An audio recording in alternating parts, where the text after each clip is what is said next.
Hello and welcome to Age of Geek podcast. I'm Robert. And I'm Marlee. And I'm Collin.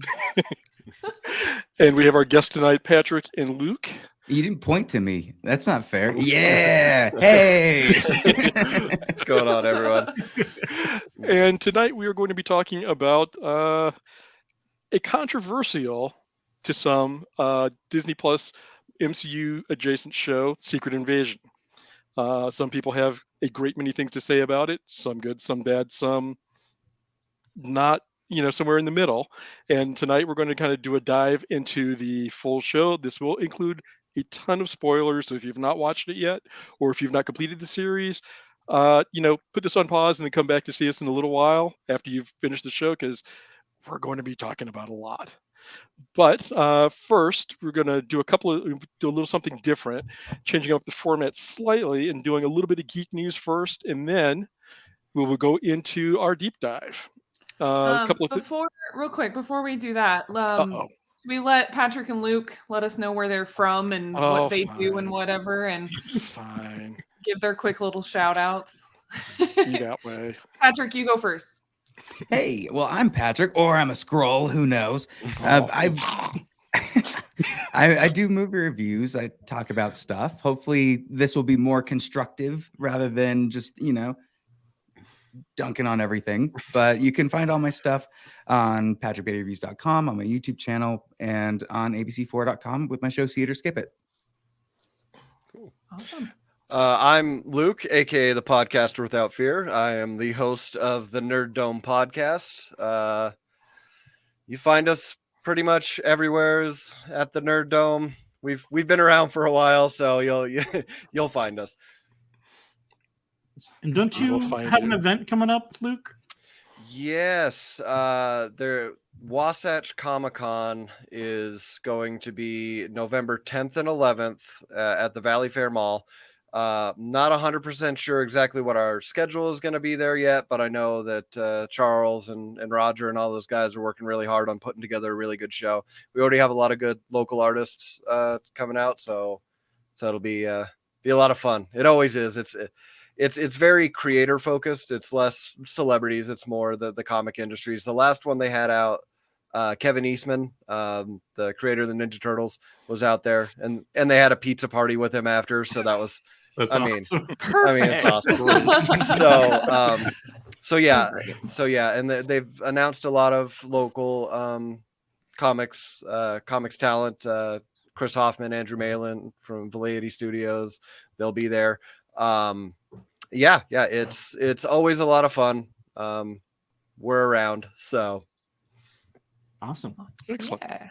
Marlee, thank you for keeping us in line. Appreciate that. You're okay. But yeah, and I just realized something. So way back in, I think it was actually Avengers, when they finally got all the Avengers together the first time on the helicarrier, and Tony's walking around going, so how does he look at all these screens? And Maria Hill's like, he turns his head. I actually have to do that now to look at the screen. It's amazing. He turns. This is my own movie moment. It's great.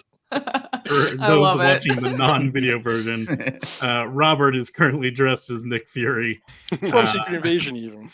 Full down to the eye patch. And beanie. And scars.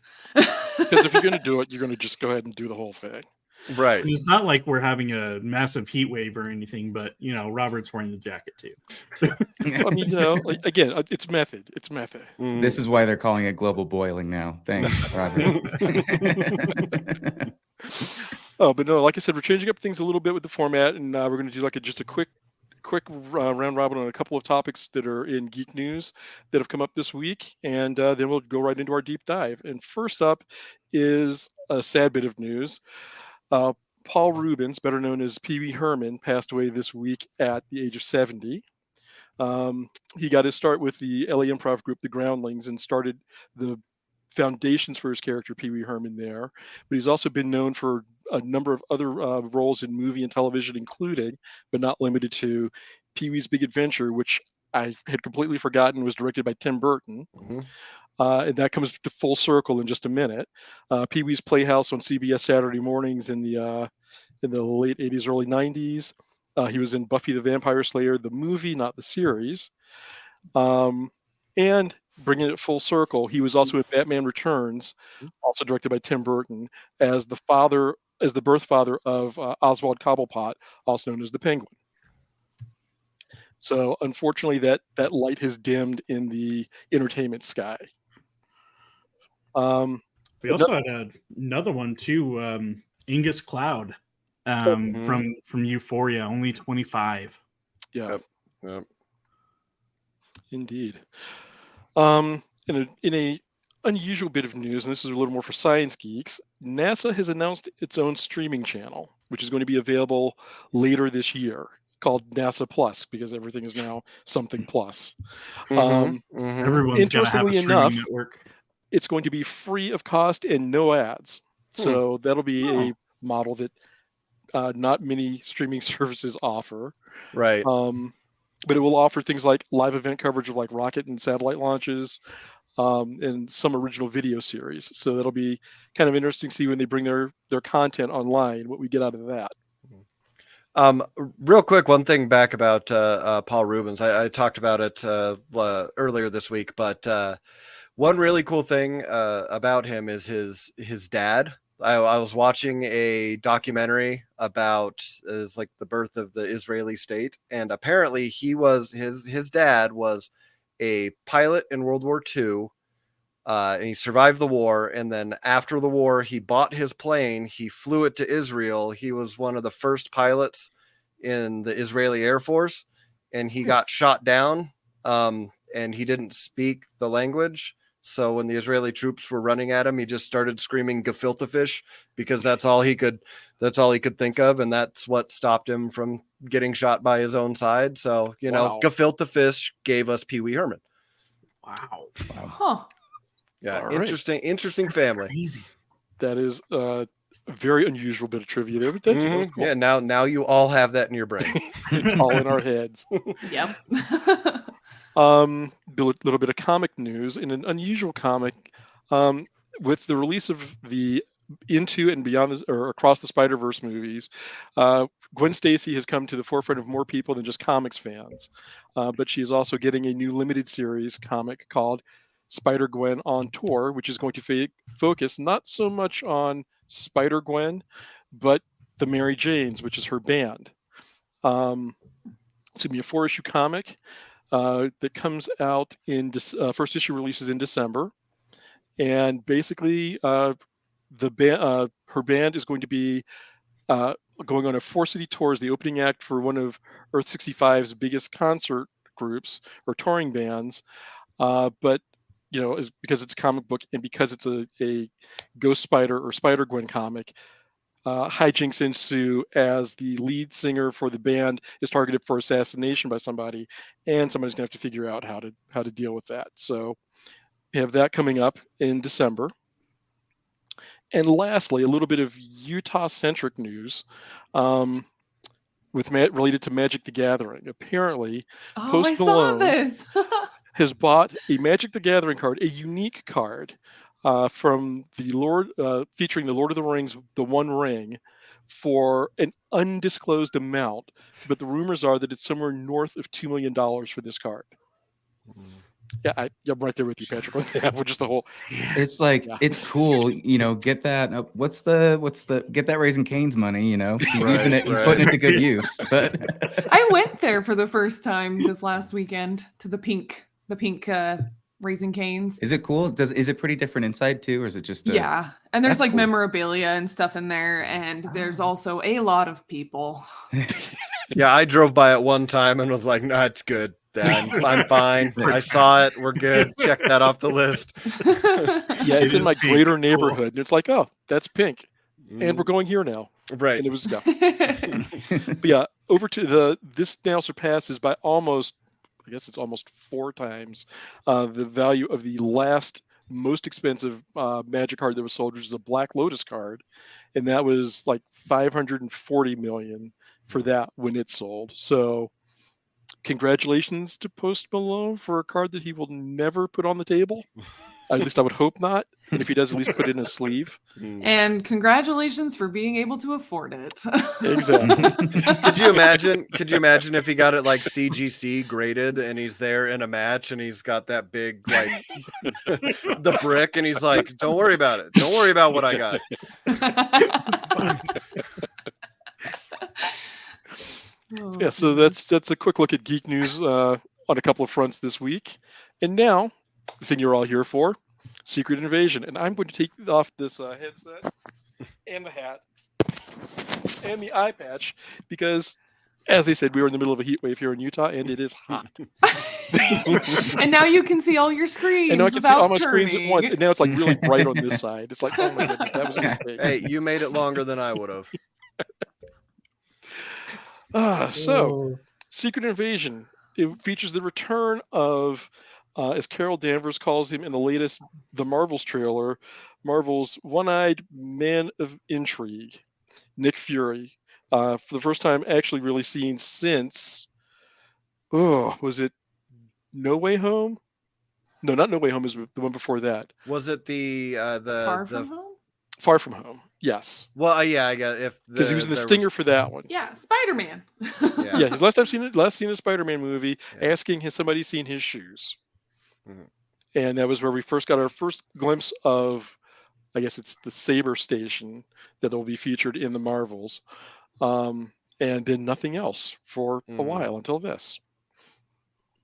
And Nick has lost a bit of his mojo and has lost his groove and has to get his groove back. And we get 6 episodes of shape-shifting intrigue, political intrigue, and Nick Fury getting back to bringing the band back, so to speak, and getting himself in order. And way too much talking. And lots of talking. So much talking in this show. So, just quick thoughts around the table. What did people think of the show? We know that Marlee thinks that there was way too much talking. I mean, I have other opinions, but that's one of them. Well, keep going since we have you here. Since you have the spotlight, please continue. I think there were definitely some cool moments and some interesting characters, and it was nice to see Nick Fury back on the screen. But overall, I thought this series was really boring. So much so that like after the second episode, because I was watching him I started doing it week to week, and then I got bored and I'm like, you know what? I don't really care to watch this week to week as it comes out. I'm just going to wait until they're all out and just binge it, which I did yesterday. And I still thought like, especially like the middle episodes were pretty boring. So you would not have wanted this to be like an 8 to 10 episode series. Unless they had more action. Fair enough. Yeah. Luke. So I don't know. I'm kind of in the middle on it. There are things about it that I really didn't like. Again, some of the slower pacing. I felt like they probably could have cut out about 2 episodes worth of content and kind of made it, because originally it was supposed to be a movie and then they reworked it into a mini series, and I'm just like, I kind of wonder what that would have looked like as a movie, taking out kind of all that extra stuff. I am a giant Ben Mendelsohn fan, so anytime he's in anything, I love it. And Ben Mendelsohn, I like Ben Taylor Mendelsohn Smooth, and your director Krennic. Yep. Every single scene that Olivia Colman was in was the best part of that. She killed it every single time she stepped on there. And I was like, I want more of that. I want more of her. But I mean, it was slow. It was a slower paced one. I kind of found myself, kind of like focusing on other things during some of the episodes, and then I'd have to back, oh, hold on, wait, what was that? And then go back and rewind it. And it was that's one of the first Marvel series on Disney that has done that to me. But it was fine. I've seen it, again, superhero TV shows. There are definitely worse ones out there, across all media, but I don't think, Iron Fist. I like Iron Fist.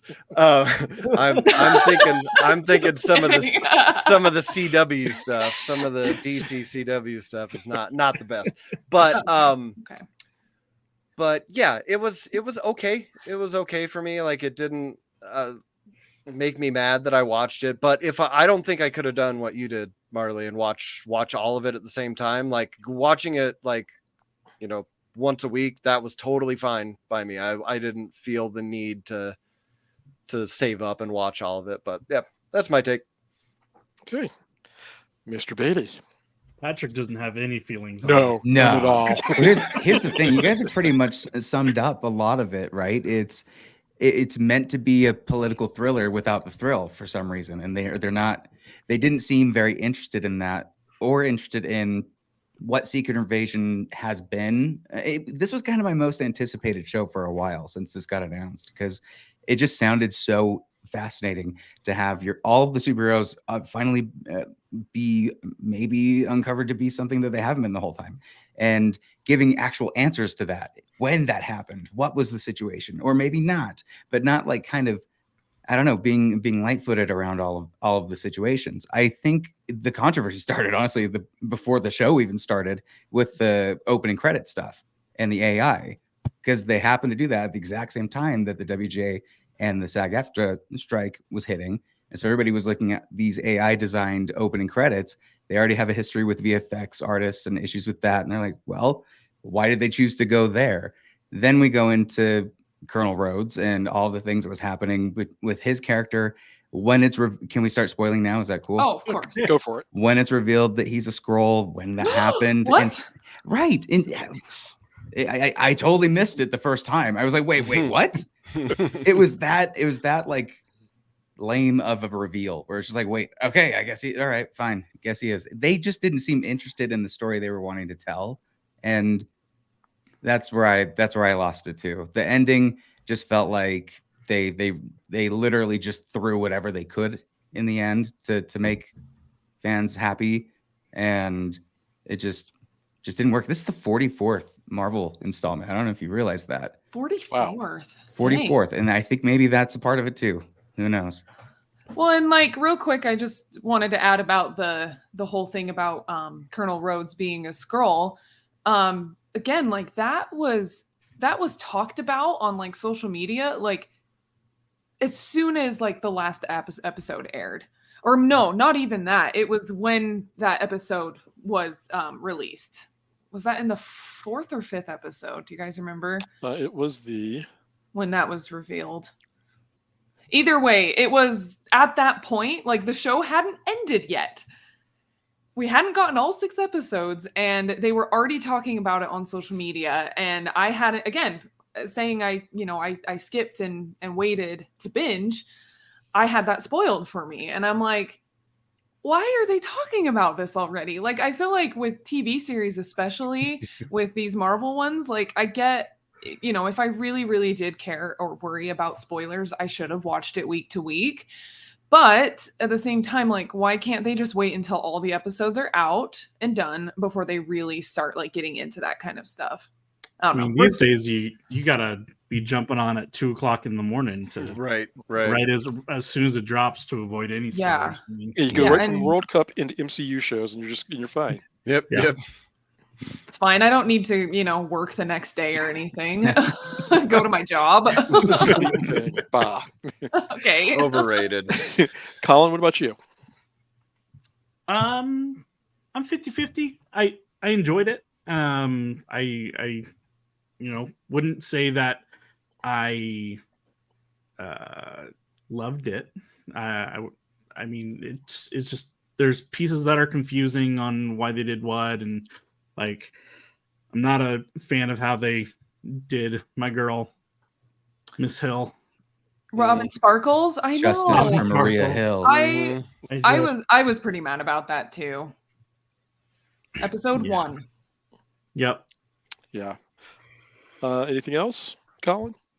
I mean a lot, but Okay. I don't know. Even like the CGI at the ending fight scene, Harvest just seems terrible. super out of place. I mean, seeing Gaia with Drax's arm. And it was tinier. But her and he still Yeah, had it was tattoos. tinier. So the thing that got me is the arm was huge, but her fist was the same size. So it was like Popeye's forearm.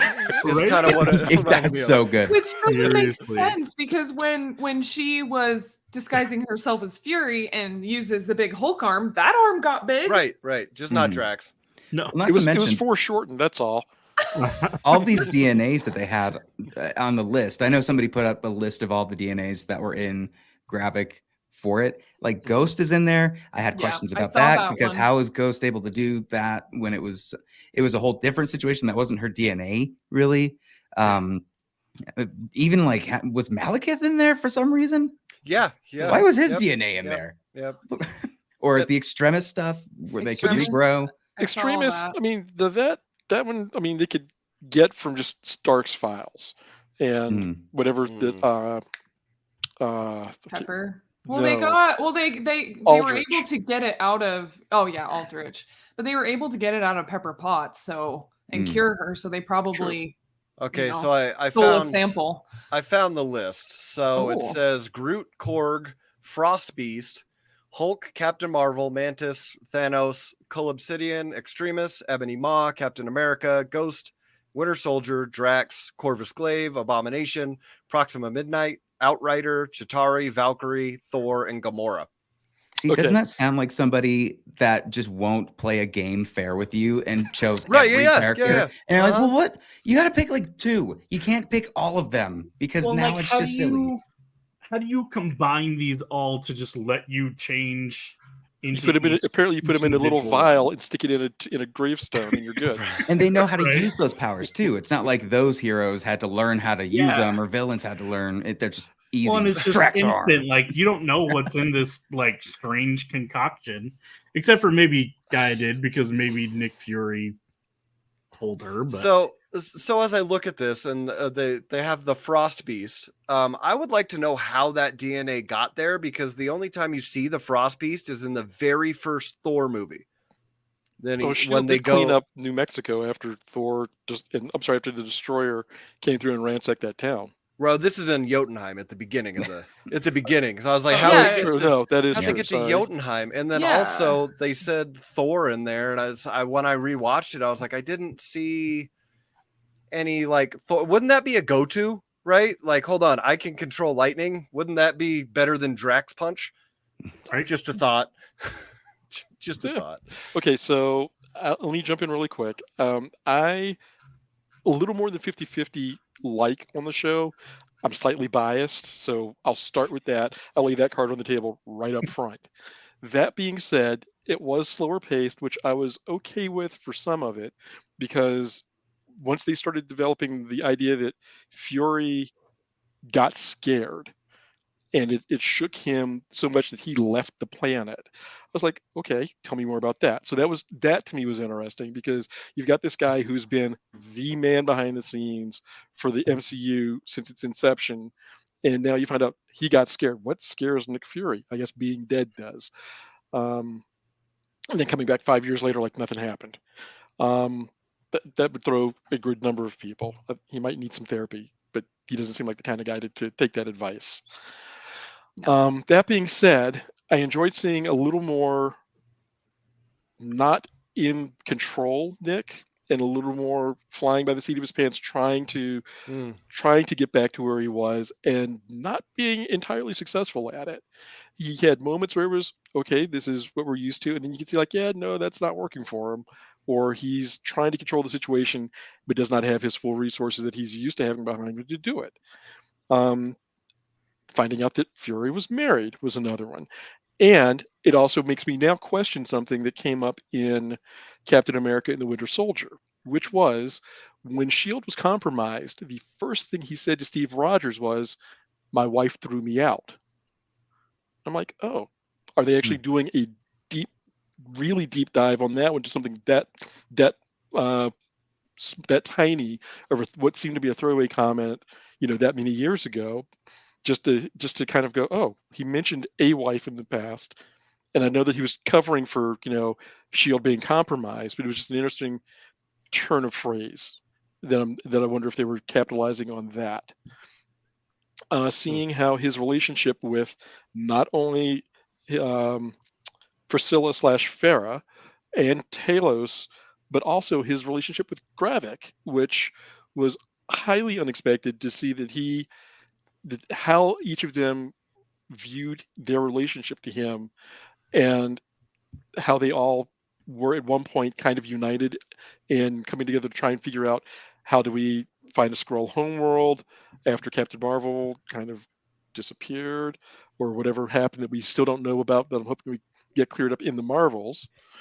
But then how Gravik took a 180 away from him when he discovered his hero was, wow, I'm sorry, I apologize for this, I didn't think about the pun before it came up, but it was only human. Mm. Gosh. I am sorry for that. So for those things, I did enjoy it. There was enough action to keep me engaged, but like I said, I enjoyed a little more of the behind the scenes, because we know that, well, one, we knew coming into this he's got to survive because he's showing up in the movie in 3 months, so that wasn't too much of a question. How does he get from where we see him at the beginning of the series to where he winds up at the end of it and going into Marvels? I'm curious about, and I'm wondering what his relationship is now with the president, because they had some words. Yeah, that was a little tense. So that was like, all right, well, It and what was- is Saber's new status going to be relative, like to what Shield had been? Well, what about the Asgardians now? Are they now public enemy number Right. 1 too? Like, there's more than just the Skrulls that he kind of declared war against. True. But he specifically called it the shapeshift. I think what do you call them? Shape-shifting bastards or something to that effect. So he called them out, just like, you and me at the flagpole behind the school, 3:00. Let's go. He was giving me vibes of like any bad president in an X-Men comic. Like, I was like, oh, I know this character. Spot on. Yeah. So like I said, for me, it was the Fury story for me was great. I was disappointed that it wasn't more like the original Bendis series, where it was more of the heroes that were involved. But I understand there's a budget you have to deal Yeah, with. the constraints on that one. Yeah, it's like budget and getting people in the studio or on camera for whatever. So keeping it smaller, while disappointing, was still, for me, okay. One of the things about that, though, that I did miss was the reason that they chose who they did in Secret Invasion to impersonate, with a character that hasn't been introduced in live action yet, Jessica Drew, and why they said that she was the perfect target for them was nobody would miss you. And it's like, wow, that's cold to tell somebody that we chose you because nobody would care. And I think that seeing that kind of a gut punch in the MCU, wow, let's try that again, in the MCU, would have been interesting. Thank you for coming to my TED Talk. One thing that because the whole premise was Nick Fury and Carol Danvers were looking for a planet for the Skrulls to go to. Yeah, and that's like 30 years ago, so right. TikTok. And I had seen something pop up online, and I was like, that's actually a pretty good point. You remember that planet that Thanos was on, where he was the only living person, and it was a totally fine, habitable planet sitting out there that Carol Danvers went to? Sounds like a real good planet. You're almost expecting the writers to have looked into previous Marvel content and know how to follow continuity. They can't do that anymore. We're way too. Don't expect that kind of stuff, right, guys? Come on, it's the 44th one. We're starting fresh. They're probably gonna say, "Oh yeah, when Thor chopped off Thanos' head, it blew up the planet, so they couldn't use that one." Or maybe they couldn't afford the planet because interest rates were too high or something. Who knows? Someone else moved in between then and now. It is. Yeah, exactly. Like it is on Earth. It was just one of those things that, like, once it was pointed out, it was one of those things that make you go, wait. How come we thought of that and they didn't? So I was gonna ask, back to the whole thing about the harvest. is that a thing from the comics? So that was just totally something they just pulled out of their butts. Yep. It's hard. So the scrolls are so hard to do without the Fantastic Four. But they did. But Did you notice how they got around that? Yeah, they did. They did the best they could. But stuff with like the Super Scrolls, and you need to have all of the cosmic side of Marvel for that to really like roll in and make complete sense. They did a good job, but it would have been so much. Reed Richards is like the perfect, like, you know, he did it. Like, it was Reed Richards. He did it. Like why the suits don't. Reed Richards made some special pants so they don't rip. Like that. No. It's like him and the Power Cosmic. It doesn't matter in Marvel. It's either Reed Richards or the Power Cosmic to cover any plot holes, any questions you might have. And when you don't have that, then it's Terrigen Mist. Right. But you bring up a good point about the Skrulls and the Fantastic Four, because that's where they actually were introduced originally, and they sent 4 Skrulls to scout out Earth and invade, and the Fantastic Four beat them, brainwashed them, and turned them into cows, and left them alone on an island in the middle of the Pacific. But in this show, if you notice, the first time that they used the Super Skrull creating machine, I guess we'll call it that just because we can. The 4 power sets that they used were mimics of the Fantastic Four powers, which the original Super Skrull had.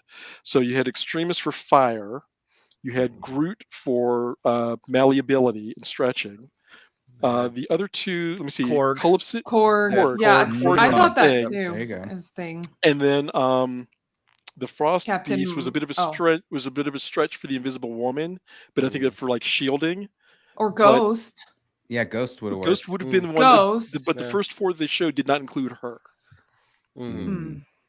On the screen when the Doctor was setting it up Yeah. originally. Or maybe she I did know and we what just you never saw it. Ooh. Because she's a it was a ghost. ghost. Boom. Or it was Mm. invisible. A ghost.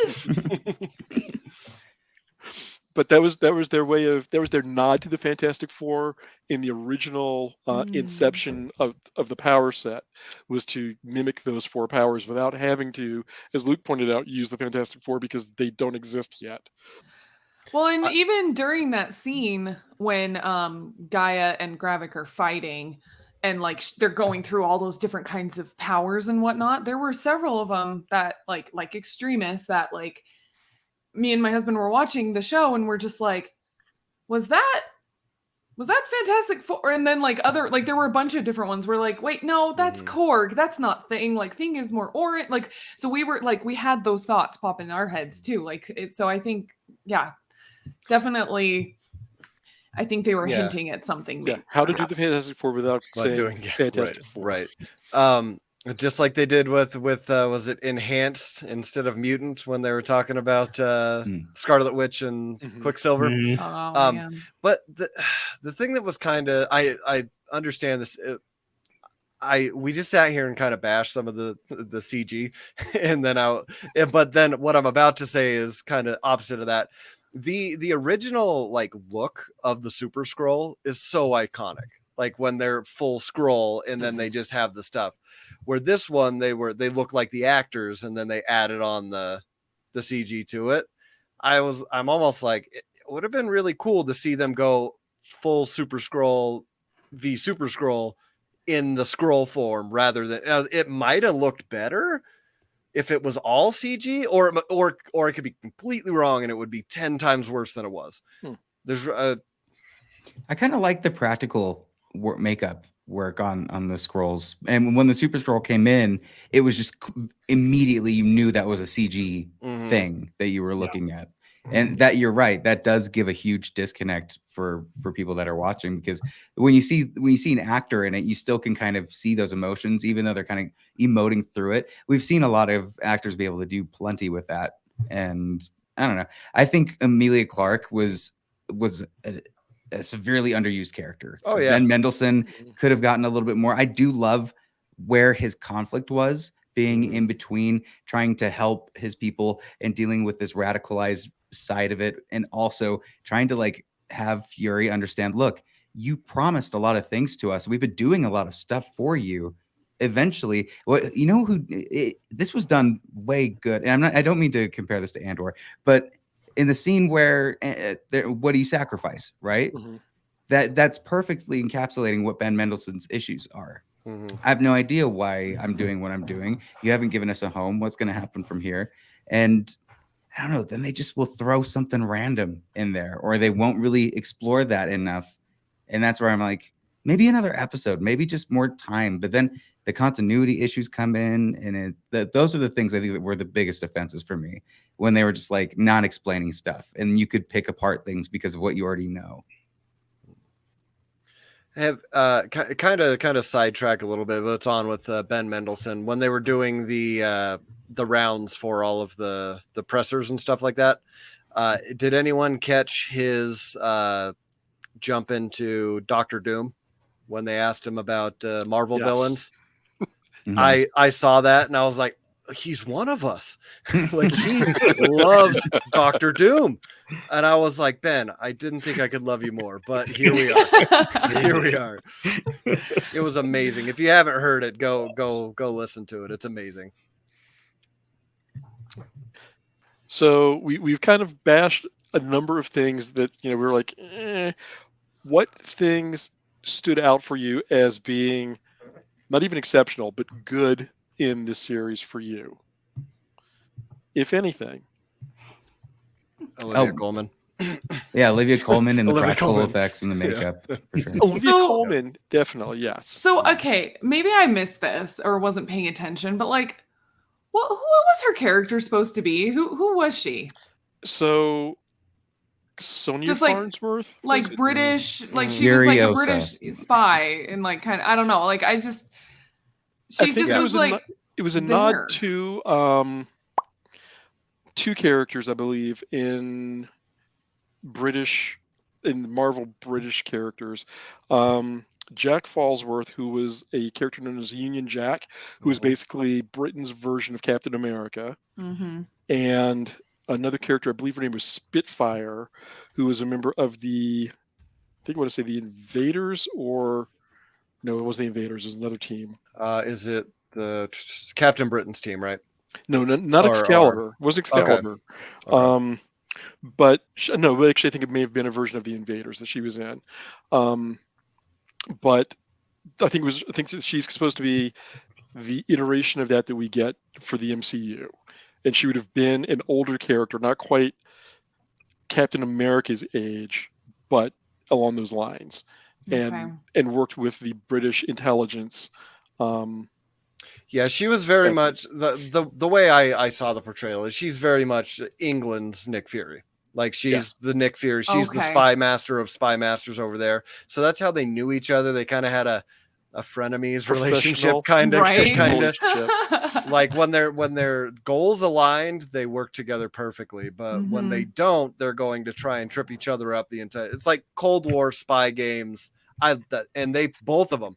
When it was just those two there, I was like, this is great. This is great.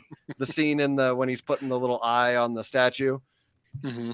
that was great. It was amazing. So yeah, Or even anytime when she she showed up, picked him up in the car, Yes, and he Right, takes right, off, right. picks that up the part. veil, Mhm. and she's just like, "Oh, is this what we're doing now?" And just the Mhm. banter between the two of them. yeah, it was Mhm. amazing. It was amazing. If we could have Yeah. had more like that in the series, I would have been, more of that kind of crisp dialogue. Yeah. Would have been great, because there was a Yeah. lot How of many scene graves do you have? Right. Or just some more scroll switch ups, like justice for Maria Hill, obviously. I was but hoping that's one of shocker, them. Yeah. that Yeah. shocked me, Yeah, and I wanted more of that. Like when Nick Fury was like gave that weird little like mustache twirly smile, and then turned into graphic. It was like, what? hmm But we don't get more. And wasn't there something, I don't remember where I saw it or heard it, but I swear I heard something about how like Colby Smothers didn't know that they were gonna like kill her off in the first episode or something, and I think she was kind of like, oh, thanks guys. Like, I thought I heard something about that. Did I make that up? It doesn't. It rings true because they keep secrets at the end of the Yeah. day. Nobody knew they were filming Tony Stark's funeral. Hmm. They thought it was a wedding. it Which was a very, very serious wedding, man. I know. That, I don't know how they pulled Very it Right, off. somber. Tom right. Holland's just like, for like the first Right. So, Tone it down, Tom. Tone it down, Tom. So that kind of brings up the question with Rhodey and how long he was a Skrull versus, and I believe I saw a quote from one of the directors or the showrunners that said that they thought the attire he was in and the hard time, the not using his legs kind of gives you a little hint at roughly where. So that's got to be what, Civil War, post Civil War. It better not be. No, it's they're actually saying it's Civil War because they're saying if you look at the hospital gown, it's the same gown. And again, the lack of being able to use his legs. But I mean, let's just face it. Without the braces at all, he's going to fall. So I mean, that's not the legs alone isn't a giveaway. But the hospital gown was there. Can't you see the same gown that he's been wearing now for what, 10 years? So are we saying that he was switched at the hospital when he was like? Well, you see, that's after the accident where he That's fell? not my headcanon. I'm not accepting it. Where, because that's where Fury's. I'd assume hospitals would be a great place for Skrulls to swap with people. Yeah. Like Well, and that's what Vera said. She that's what she did with her Skrull that she, or the person that she took, assumed her life. Like, who's gonna tell Rhodey that Tony's dead? Yeah, well, that's like that's what I want to see. It completely cheapens that moment, and I hate that so much. In my headcanon, it's after Endgame. We see the Skrull version in Falcon and the Winter Soldier. That's where he appears. I mean, that's enough time. And he probably went to the hospital after that. It seemed like it was a pretty big skirmish with everybody. Right. Maybe he was replaced after the battle. And then because he got crushed he had to jump out of the armor and he got crushed when the building fell on him. And there's blood, actual red blood, not purple that could blood. Work. Yeah, that could work. That could work. And then maybe he was swapped right before the funeral. So he knows he's dead, but he was in the hospital. Too many questions. Not enough answers. We answered the planet question. If it's after Civil War and like Tony, I was talking to Robert about this the other day, and like I just have a feeling that Tony would be able to know that his legs are actually working as he's building these prosthetics. Like again, Skrulls are super method. See, listen, someone just call up Kevin Feige. Let's get him on the show. He should be able to straighten all this out. Let's end this right now. Here's how nuts would this have been if they went into the compound, which, by the way, I don't know how anybody didn't die from radiation poisoning when they were being held up in that silo or whatever. Oh, they were shielded with lead or something. But how amazing would it have been? Like, it was Gaia, so I can't really say literally within seconds. They were feeling it because Skrulls don't feel that. What if Martin Freeman turned and was like, Colonel Rhodes, and it's Terrence Howard? Right. Everyone. It's like everyone didn't know that Rhodey was a Skrull, but we knew. Next time, baby. The entire time. And that also brings up the question: how long was Martin Freeman's character there? Yeah. I think they snagged him at the beginning. I think it was at the very beginning of Secret Invasion because the Martin Freeman that was walking around at the beginning. I think that was him. I thought that was a Skrull. It was a Skrull. Was that a Skrull? Yeah, oh my gosh, I'm forgetting him. everything. But the thing is, when did they get him? So when after was it after? Was it him and Black? After Wakanda Forever. It's after. Yeah, he was in Wakanda. Yeah, that's after right. Wakanda Forever, I'd say. Because he was too involved in trying to save things. Right. You would think if he had the opportunity as a Skrull to take advantage of that situation, probably would. So the question is, who did Okoye free then? Did she free Ross or did she free Skrull Ross? Right. Was there a transfer? Was there a change out during the prison? So many more questions than answers from this show. Do you think Julie Louis-Dreyfus's character might have been in league with the Skrulls and just was like, I hate my ex-husband, I'm gonna kick him out of here? Well, and then, that would be pretty dope. It's almost like the Secret Invasion. Okay, here's my thing that I'm just now putting together in my mind. I feel like the Secret Invasion TV show / movie or whatever it was that we needed to see, like, okay, here's where we are with everything, kind of like what they showed us with the 6 episodes. And then we need like an additional few episodes to be like, and here's what was going on behind the scenes all these years. And then they actually reveal and be like, this was a scroll and this was a scroll and you and you and you. And then a flow chart of scrolls. And then it just blows everybody's minds. That's what they need to do. It. They just need that. So basically turn it into Pulp Fiction. Yes. Okay. I'm good with that. That's fine. Yeah, this is what they need to do, or this is what they should have done from the beginning, is show us like, here's everything that was happening, like, you know, phases 1, 2, and 3 of MCU with scrolls mixed in and what they were doing during the time. Even better, amazing. Bring in Nick Fury for that too. Have him like kind of like extend scenes that ended in those shows to where like, okay, after he talks with Spider-Man, he goes downstairs and Ben Mendelsohn's right there or something. And like, oh yeah, Nick Fury and like Samuel L. Jackson could have definitely still starred in it, like he did with, you know, obviously how they did it. But just, or maybe even like he tell it, like it'd be like a fun, like like he could be the narrator and be like, so here's what's really been going on. So this is an idea that I've been throwing out into the ether forever, and no one has picked it up yet. But the greatest explainer of anything in the MCU is Luis. Luis. Can we please get Luis to do a recap to someone of who was a scroll? Please, because please. I would pay for that. If they put that up and they're like $9.99, just Luis explains the MCU, I'm buying it. Oh, totally. I'm buying totally. it. Done. Because Michael Pena is a gem. Yes. And must be protected. he's the main reason Quantumania did not do well. Right. In my mind. If he went in the quantum realm, I don't know why he would. Just if he went in there, that'd be great. Oh yeah. Just narrate everything. He's just been hanging out there the whole time. He Since was Ant-Man got pulled in. Right. That's what we he were was missing. absolutely fantastic in Jack Ryan, by the way. Oh yeah, Oh, that's great. nice. Great. Oh, I haven't seen that. Mm-hmm. Oh, he's awesome. Something new to check out. Tom Clancy fans will love it. Oh yeah. So But, like I get why Gravik did this, right? Like from a point of like, you're supposed to have your home planet, you've been promised, hey, I'm gonna go find this, and like Cara Danvers, I'm sorry, there's got to be a planet out there if you've got. You mean Cara Carol? Danvers. You mean Carol Danvers? the other Danvers sister. Sorry, the other Danvers The sister. other one. the other one.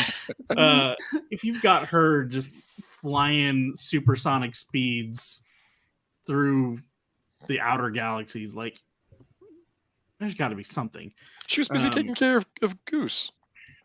She had priorities, other priorities. Right? Well, I mean, again, maybe they'll say something in Marvels. Yeah. Well, they've got I this can hope big so. giant head in the ocean. Maybe they could just like carve open that thing. Right. And let the scroll This is sit not on the there. giant head and hand in the ocean. You know, you're the thing looking that for. nobody's Which talked about at no all. one's brought up. Well, no, they did mention it in She-Hulk. There was a reference to it. Oh, it was like the In a newspaper. newspaper. Yes. Mhm. Oh, So it has been referenced. People do acknowledge it to some degree, just not enough.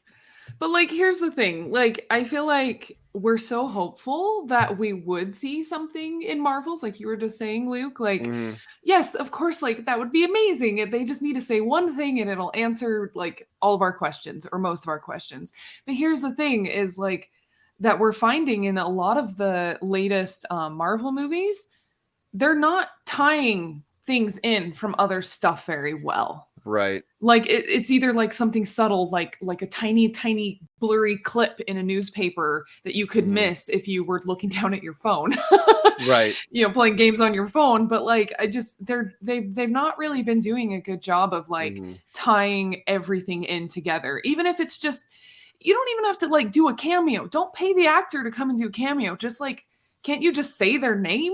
Right. Or like, you know what I mean? But they, especially, I feel like especially, what was it? Was it Multiverse of Madness? I don't know. Any of these ones that we've had with like multiverse type things, where's the TVA? Where's Loki? Like, there's just been like no mention of like So, anything. that And raises so it's another like, question. come on. So we're getting Loki season 2 in October. Yay! And that possibly and again, we can be hopeful here that some of this gets answered there, where they're kind of like, this didn't happen in this thread, or this happened this way here, where they may bring some of that and tie up Right. loose ends. Again, I'm I think hopeful, now- but that's not going to happen. I'm with you, Marlee. It's not going to happen. They're going to So- forget all of this in this Right. series. None of this is going to travel to the next stuff. The Armor Wars. What happened? I have no idea what happened just a week ago. So this has been I talked about it earlier this week, but I think the biggest problem now with the MCU is previously you had that constant through line of the Avengers. You had Thor, you had Iron Man, you had Captain America. The other stuff kind of weaved in and out of that.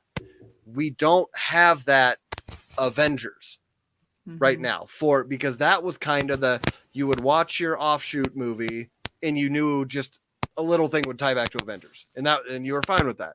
It could be its own thing. But now that they don't have that through line, they don't have Fantastic Four, X-Men, that they could start to loop this stuff back through. I think that's why it's starting to feel kind of like scatterplot, right? Like they're kind of all over the place. Well, and and it's there's in no the same Agent orb. Coulson. Right. And there's it's like in an orb, but not like in that linear line that makes sense to most people. Yeah. Well, the last through line that we got was, what was it? Grief and loss in Phase 4, which was the. It's not a great through line. I mean, they did a good job of presenting it in the movies and TV shows that they did, and representing it. And we get, and then you finally find out, our theme here was loss after, Infinity War and Endgame, where, people died and there's giant consequences. But there's rumors now of who's going to lead the new Avengers or the next iteration of Avenger level team, and they're showing thing I saw had Sam Wilson as Captain America, Shang-Chi, somebody tell Val, please, and I can't remember who the third character was, but there's three of the bigger characters who are, I guess, legacy now, who are going to be, pushing things forward, and it was not Wong, so, but I can't remember. Wongers? It was not Wongers. I'm sorry. Louise. So listen, you say new Avengers, and I'm like, figure out a way to sign Mike Coulter back to put some Luke Cage on some new Avengers, because those Luke Cage new Avengers comics were great. My favorite, and I would love to see Sam and Luke and even because I feel seeing those teams, I also see that they're actually setting up more of that young Avengers team now than they are the next actual Avengers team. And but I mean, think about the strange. reason for that, though, because you can get younger actors, get them in, and rope them in for 10 years, and you've got their progression from non-hero to novice hero to Captain America, Iron Man, Thor level hero, and it so you can follow them, and it also brings more kids in because you can get younger audiences to see, look, there's kid superheroes now. Ooh.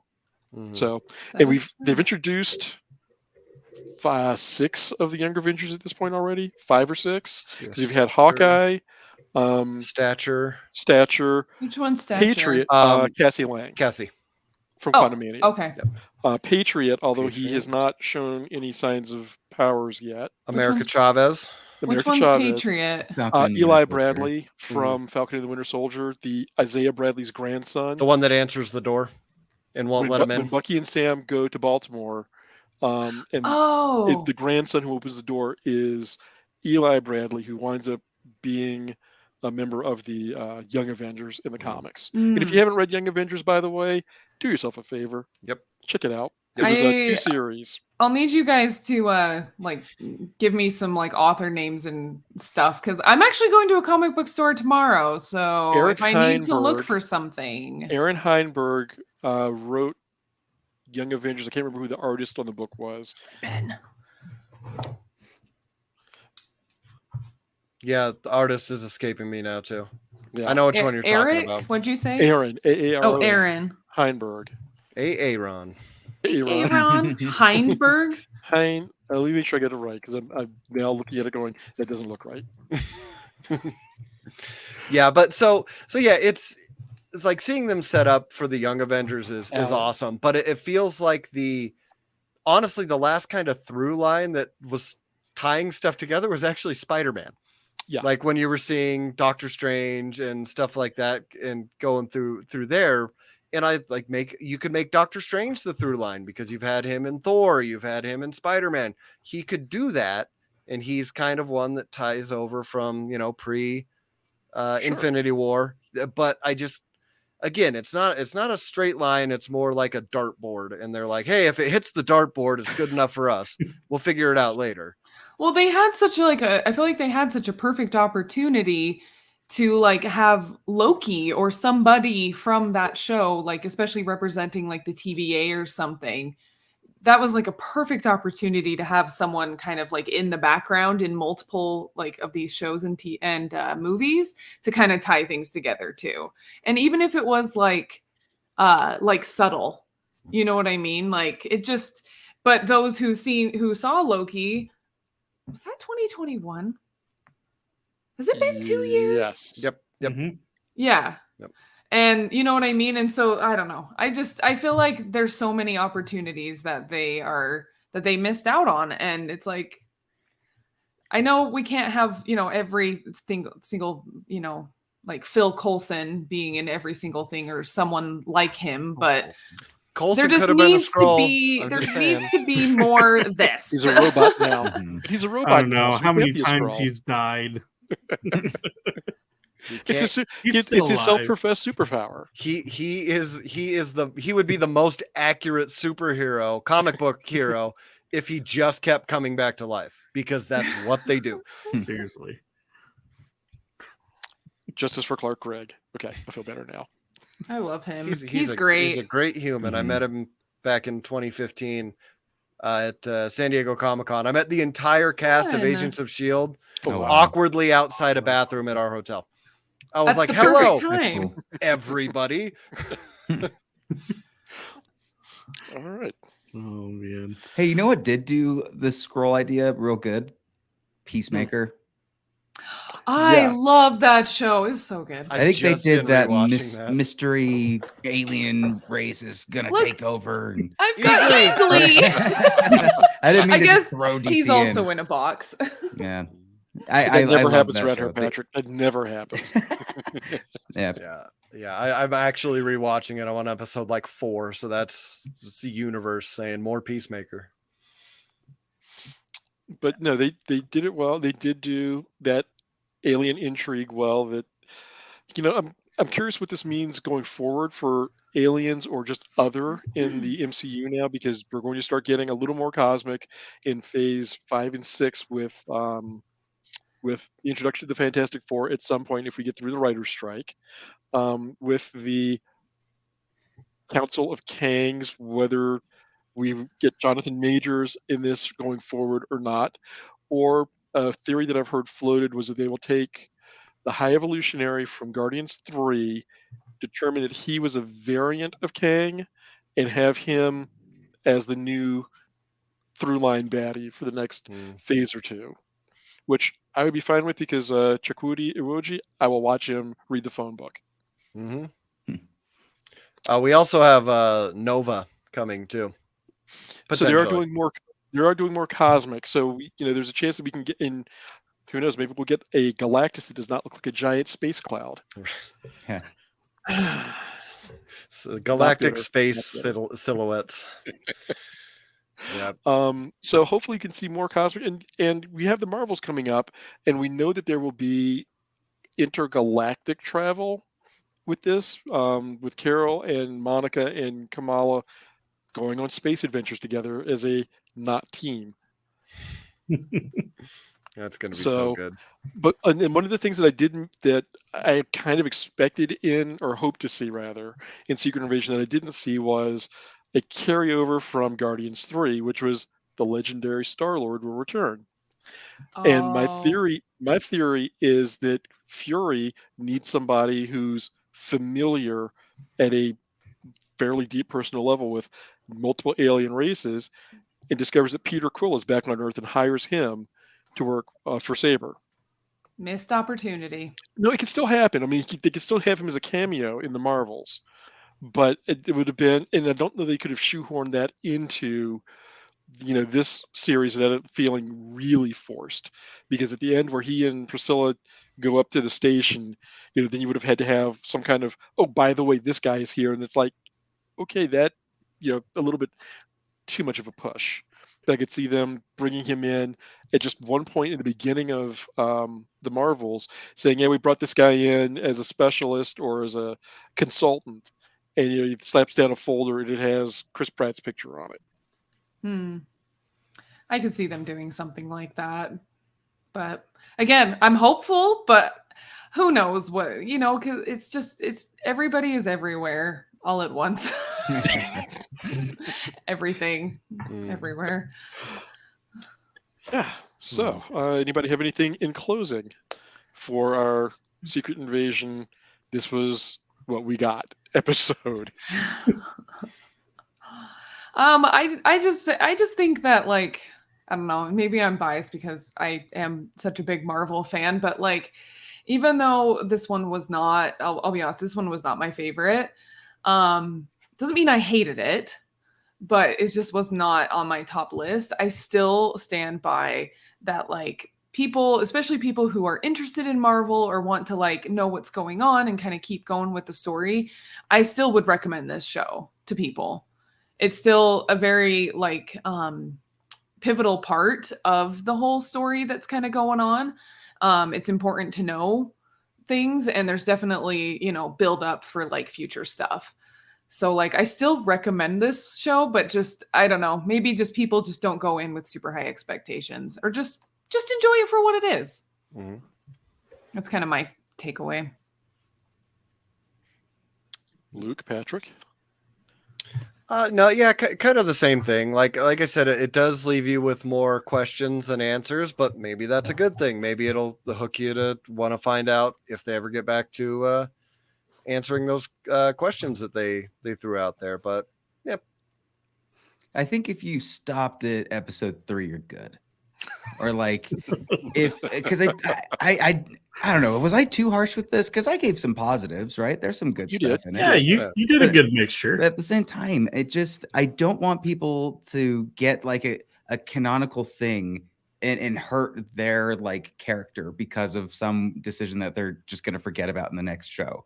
Mm-hmm. So if it's starting to the point where if this isn't your vibe, you can skip it and go to the next thing and still relatively be in the loop. Maybe that's what they're doing with making these more loose tie-ins, but that's never been Marvel's bag, and that's not what I like. I like the connections, baby. I like the universes. I like multiverse stuff. But now the multiverse, everyone's doing it. It's starting to get a little tired already, and it's like, how much longer do we have for this whole saga before we gotta, we'll see what happens, to be continued in the 45th installment. But there's still the only thing too, though. So like, I had a friend who's very light Marvel fan, where she just watches things just here and there. But like, she I a few months or a month ago or so, when I was like, "Oh, Secret Invasion is starting soon. I'm kind of excited for this one." And she's like, "Oh, should I watch that one?" And I'm like, do you know who Nick Fury is? And she's like, "No." And I'm like, maybe not. I'm like, have you seen this movie? And I was like, have you seen Captain Marvel? Have you seen Avengers? Like, I'm like, have you seen these? And she's like, no. And I'm like, maybe skip this one then, because you won't know what's going on. That is the downside of the connectivity. Scroll on by. Can't just jump in. And wasn't one of the things that I've heard that came out recently was that they're looking at using the TV shows as more loose connective tissue between the movies, as rather than as tightly integrated as they have been previously. Well, I mean, there's also that whole news with Bob Iger basically saying we've done too much with Marvel and TV shows now. They're giving the Marvel the Star Wars treatment. Yep. Just pump the brakes for a minute, guys. Now it's gonna start going in reverse, and we'll see how they. Yeah, I liked the two or three. Was it 2 movies a year, or was it 3 movies a year? Like 2 to 3, depending on the year. like, or 2 in a TV show. I think Bob Iger's right. He's not right about a lot of things. Pay your writers and your actors, but he's right about them stretching themselves a little too thin, and it does kind of take the brand and make it a little bit too like too many things. It's a little cheaper, diluted, a little cheap. Yeah, diluted. That's what he was saying. Diluted. I wonder if I don't know, and we don't really need side characters to have their own standalone shows. Sometimes a supporting character is just a supporting character, only there for supporting the main, but having their own show, it just doesn't work sometimes. Unless it's Luis. Or Better Call Saul, because that's right. Best show ever. Well, I think Patrick, we learned something really valuable from Across the Spider-Verse, which is superhero fatigue doesn't exist. It's the writing. Most definitely. And just being completely just, hey, let's quickly turn through things and see what pops up instead of taking our time. It's like buying a refrigerator 20 years ago. It's gonna stand the test of times. These days, not so much. You're replacing after a year or two, which we've seen with a lot of different series rebooting constantly. Patrick, I have a counter to your not every side character needs a show, and it's a bit of a challenge for this one, more so than a counter. Not every character needs a show. I will grant you that, except for Luis, as Luke so kindly pointed out. He's the exception. But what if we had if this had been just a Nick Fury spy show that had not claimed to be Secret Invasion, whether there was a tie to the original comic or not, but just, we get to see Nick Fury being a spy, whether it is Nick Fury post blip or young Nick Fury Chronicles or whatever they wanted to call it, where you get where you get a little more background on what makes Fury tick and how did he become that guy, the man behind the scenes. Would that have worked a little better for you? Well, I think in the sense of not wanting to tie it into being Secret Invasion and like tying your comics into that, kind of like what they were doing. I think Civil War, they did good with that. Like it was still not exactly what the comic was, but they did a great job of like bringing elements into it. I think you're perfectly right with that. If they just stuck with a Nick Fury show, not make it Secret Invasion, because I think they knew in the end of the day that would cost a lot of money to do it right, and they still did it. And I don't think that's a good choice. If it's like, oh, we got to do all this stuff, then do it, But I think that's a good point. I don't consider Nick Fury a standalone. I mean, a supporting character either. He's the Godfather. He started the whole thing. I mean, Carol started the whole thing. He just got to cop her idea. Yeah. Well, that's the thing about this. Like, this is really a series humanizing Nick Fury. Yes. A lot of people see him as this rogue god almost that's gonna do wrong, and it's gonna cause some damage and chaos, but not like Dumbledore. It's potentially going to save the world. And in this case, it shows that Nick Fury can make mistakes. He's the cause of this event and in what ultimately comes to damaging potentially for millions of people. And who knows, how widespread that damage actually is. But he's a human. We've learned that he's a human. If you look at it from that perspective, kind of makes the series a little better, but not at the same time. That was what I was saying in my opening arguments is that it made, it showed more of Nick not being as all powerful as he was, coming in an Iron Man, like, so let me talk to you about the Avenger Initiative or any of the things he did through phases 1 through 3. And I appreciate, like I said, I appreciated that, getting to see the softer side of Nick Fury, so to speak, and the more human side of the fallible side of the holding and being held accountable side of Nick Fury for you did all these things or we did all these things in your name. What are we getting out of this? So for me, that was, a draw. So that being said, if you want to join the conversation, please feel free to join us on our Discord. scrolling down below. Oh, Collin beat me to it. I was scrambling. I'm like, oh, click on the thing. Got it. Feel free to join our Discord and come talk geek with us at any time. We're very often there and love talking all of the things geek with everyone who comes and anyone who comes. We also want to thank Luke and Patrick for joining us for our show. And please remind people where they can find you. PatrickBeattyReviews.com and Friday ABC4 Cedar Skip at 12:30 for Ninja Turtles. It's gonna be good. There might be a turtle. Who knows? And you can find me everywhere. The podcast, Nerd Dome Podcast, Facebook, X now, not Twitter, Threads, all that stuff. Or Instagram is also Instagram and Twitter. The Podcaster Without Fears is where you can find me directly. Nerd Dome Podcast for the show. Cool. And thank you, as always, Collin and Marlee, for joining. And thank you for joining and listening to us rattle on about all of the Secret Invasion things we could think of. Until next time, we will see you later. Bye. Bye. Bye.